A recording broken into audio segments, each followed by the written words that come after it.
Teman-teman opini, as we know, pemerintah kita selalu aja ngeluarin peraturan-peraturan tuh yang bikin kita tuh jengkel. Salah satunya nih, misalnya ya, tahun ini pemerintah baru aja mengeluarkan regulasi yang dimana bikin gue tuh jadi berpikir dan malah jadi concern gitu. Yaitu regulasi BPOM yang baru disahkan mengenai pelabelan bahaya BPA di galon guna ulang polikarbonat.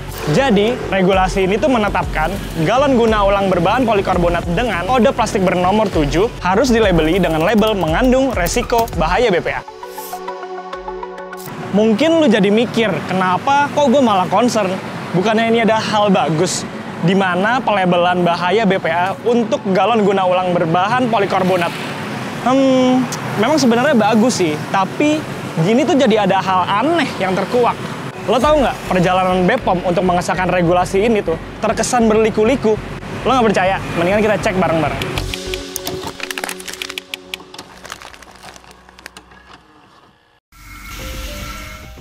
Kalau gue telusuri, awal mulanya merebak concern isu BPA itu mulai di tahun 2018 dengan dikeluarkannya peraturan BPOM nomor 31 tentang label pangan olahan. Lalu pada tahun 2024 direvisi menjadi peraturan Kepala BPOM nomor 6 yang mewajibkan pelabelan BPA dalam air minum dalam kemasan. Regulasi ini keluar karena BPOM menyatakan bahwa galon polikarbonat paling banyak beredar di tengah masyarakat dengan persentase 96% dari total galon air minum bermerek yang beredar.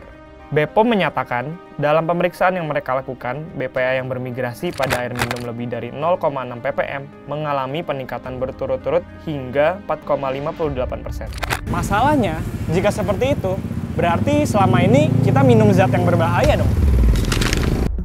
Sebelum jauh kita membahas hal ini, mendingan kita kenalan dulu dengan BPA atau bisphenol A, yang dimana itu adalah sebuah senyawa kimia industri yang digunakan untuk membuat plastik polikarbonat. Nah, polikarbonat itu sendiri adalah sebuah material yang digunakan untuk membuat galon air minum guna ulang. Terus kenapa? Dan bahayanya apa? Bahayanya, BPA bisa luruh di dalam air minum yang kita konsumsi, dan itu buruk buat tubuh kita.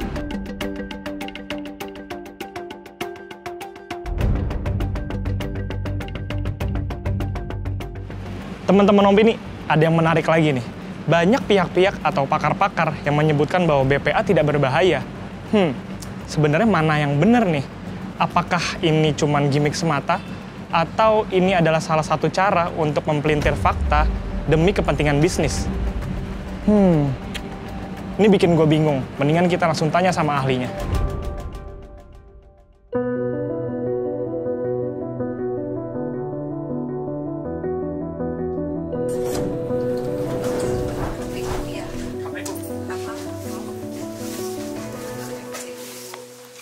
BPA tuh berpotensi ada di tubuh kita, Dok, ya. Yeah. Tapi sebenarnya apa sih, Dok, yang paling fatal yang bisa diakibatkan BPA kalau terkontaminasi di dalam tubuh kita, Dok?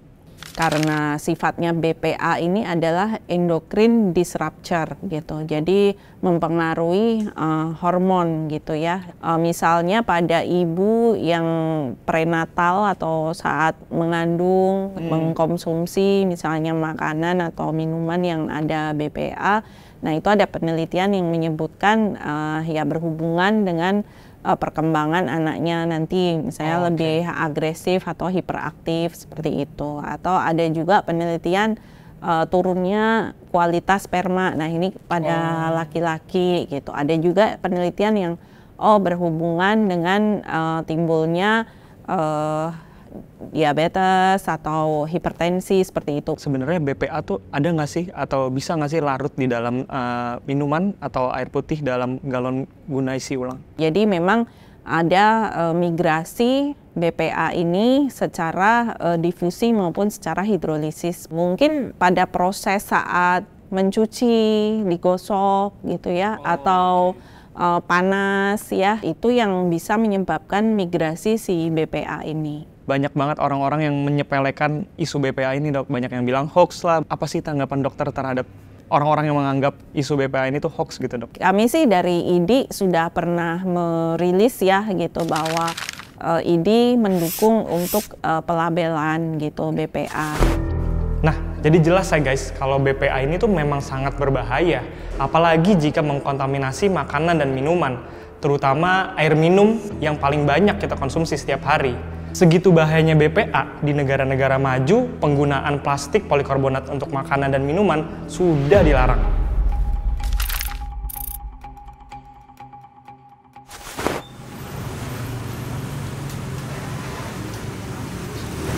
Tapi kenapa di Indonesia sendiri penetapan regulasinya tuh kayak lama banget dan berliku-liku ya?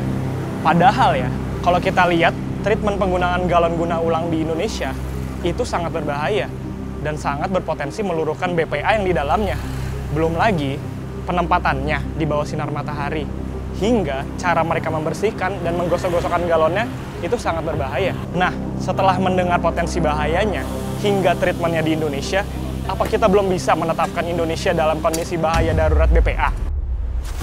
Ada yang aneh kan? Apa gue doang yang merasa? Gue akan coba ngobrol dengan Valencia Mikaranda, seorang aktivis kesehatan untuk anak-anak penderita kanker. Ini tuh bukan gimmick sebenarnya. Ini tuh adalah untuk menjaga keluarga kita supaya keluarga kita juga terhindar dari hal-hal yang buruk di kemudian hari. Betul. Karena kan efeknya nggak langsung, nggak kayak kalau kita alergi langsung bengkak-bengkak, terus kita langsung diare dan sebagainya. Ini efeknya jangka panjang. Di Indonesia ini kan emang penuh dengan drama ya. Betul, setuju. Semua yang viral, yang apa udah kadang dianggap gimmick dan sebagainya. Kalau dari sisi saya sendiri, kita yang harus benar-benar membekali diri dengan banyak ilmu. Orang tidak sadar akan bahaya dari kontaminasi BPA ini, terutama kalau kita konsumsi dalam waktu yang jangka panjang. Concernnya bagaimana caranya supaya seluruh masyarakat, terutama ibu, itu lebih concern akan apa yang dikonsumsi oleh keluarga. Walaupun agak terlambat, penetapan regulasi ini adalah salah satu langkah yang tepat yang dilakukan oleh BPOM setelah melewati banyak serangan dan juga perlawanan dari berbagai pihak.